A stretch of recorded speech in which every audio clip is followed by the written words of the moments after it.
Whack back to Dubsy Bricks for another episode of Building Mandalore and Lego.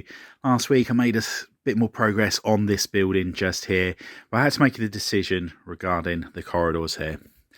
Now originally I had it, so there was another one coming out about so, and I was worried that it was too close to the top of the building.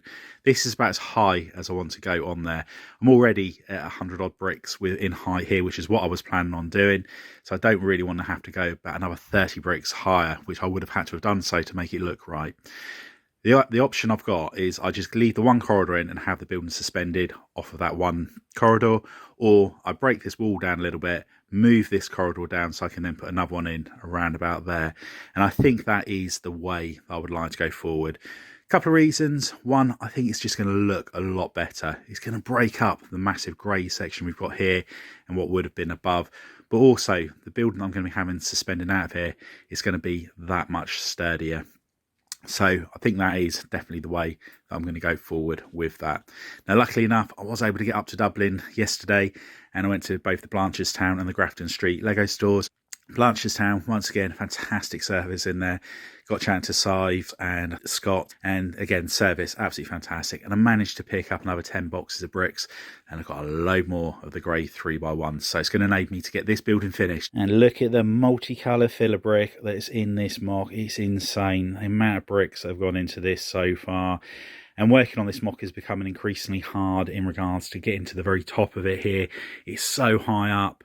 It's almost as tall as me at 6 foot. And I've decided last week that I'm going to work on this building on its actual base unit itself here. Previously, I was taking this off and working on a table, but now due to the height, it's the same height on here as it is on the actual table, so that's how it's going to be. But first thing I need to do is just break the section of brickwork off just at the back corner here, and that's going to enable me to put that second crosswalk in, and I'm hoping it's not going to be too much trouble.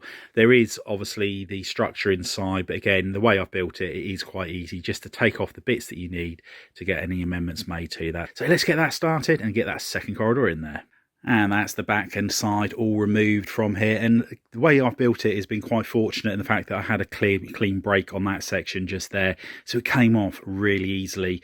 It was just the support beams that went to the centre structure that I needed to disconnect. So it's not going to take too long to put back together. And again, on this side, I was just able to prise the bricks out, and then I can just squeeze them all back together when I go to putting it back together at the end. Now, as you can see, here is the Technic structure, which the tower was coming out of originally, and I could move that down. However, I'm thinking what I might do, I might just remove these two Technic beams that are on the inside here because they're in dark bluish grey. They do actually come to the wall, and I might just build the tower onto the support structure in the centre there. There's going to be enough strength there and clutch power within the bricks. I don't think I need to connect it to that centre pillar, so I'll give it a go. I'll soon be able to tell once I've got to the first tower, or the first walkway, sorry, as to whether or not I am going to need to connect it to the centre. So without further ado, let's start building that back up and get those corridors put in. And there is the first corridor all in place. And as you can see, there is a jumper plate down the back there. I'm going to put another one just there so I can have a couple of minifigures in this walkway. And here's where the second one's going to be. So I'm happy with the gap there. It will be going one brick higher with the slopes, etc. on the roof section of this. Next walkway will cover there. Then it'll be 16 to 20 bricks above the second corridor that's going to come across, which I think will work out perfectly. Then I'll just slide the building onto the end of them. And that's the roof section all started on the top of the first building. And I've decided I will be making this one the landing pad.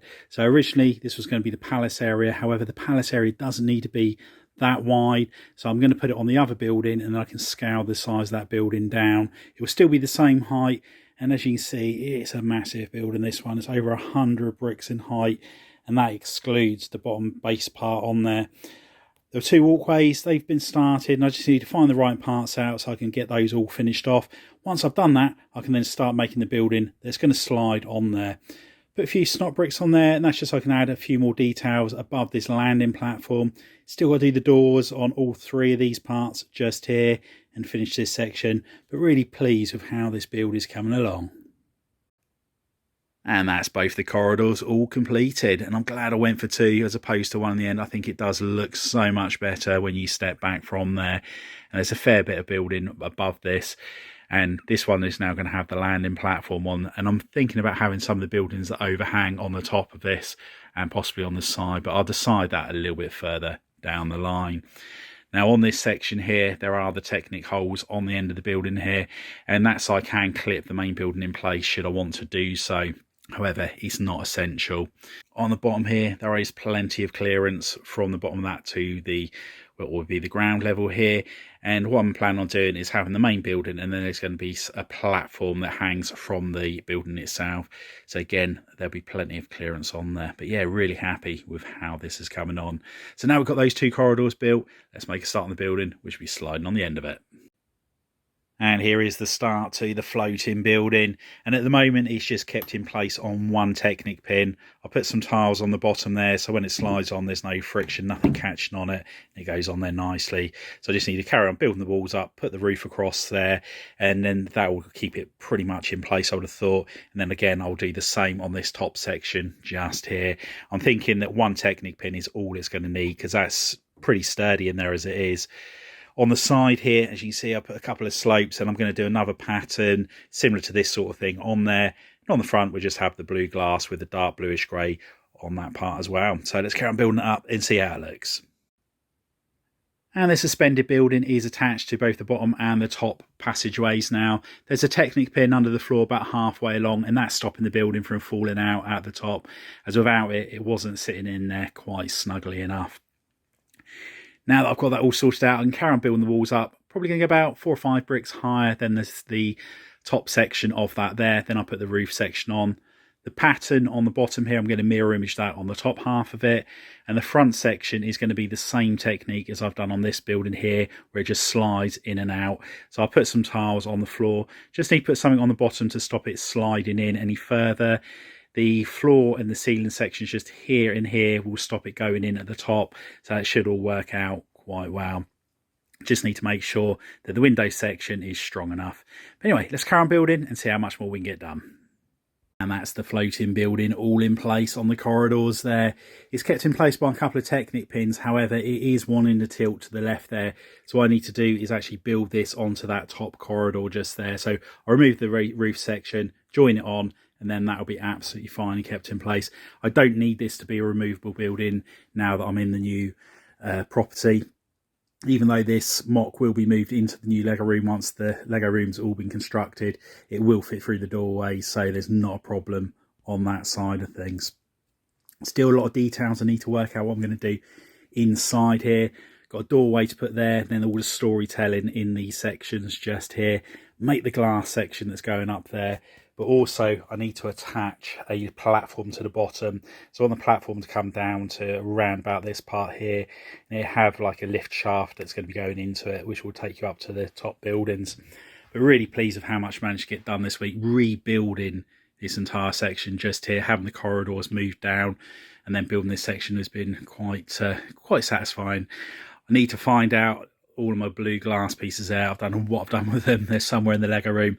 I'm sure will be able to find them this week. And then once I've done that, I can also concentrate on that bit there. But I've had to steal so many bricks from Gotham and the bits I built down here and here just to get this section all built up. And even the micro builds I had of the generators, I did need to take the corner pieces off, the inverted corner slopes here, to build this one up as well. But it's quite easy to put them back onto the mini build. So need to order a load of parts in from lego.com, so I'll be doing that this evening, and hopefully they won't take too long to arrive. But yeah, really happy with how this mock is coming on. It's certainly growing in size every week. I can't wait to start on the landing platform up the top there. Not sure exactly what I'm going to be doing up there. It was originally going to be palace that side, but the palace will be on the building over this side, and again that's something else I can start work on very soon. Anyway, hope you've enjoyed the update. If you have, please remember to give us a big thumbs up. If you haven't already done so, please consider subscribing to the channel and hit the notification bell so you don't miss any future content on the channel. And if you know anybody else you think would be interested in building Mandalore or building Gotham, please share the channel with them. Anyway, thanks for popping on by, and I'll see you next time.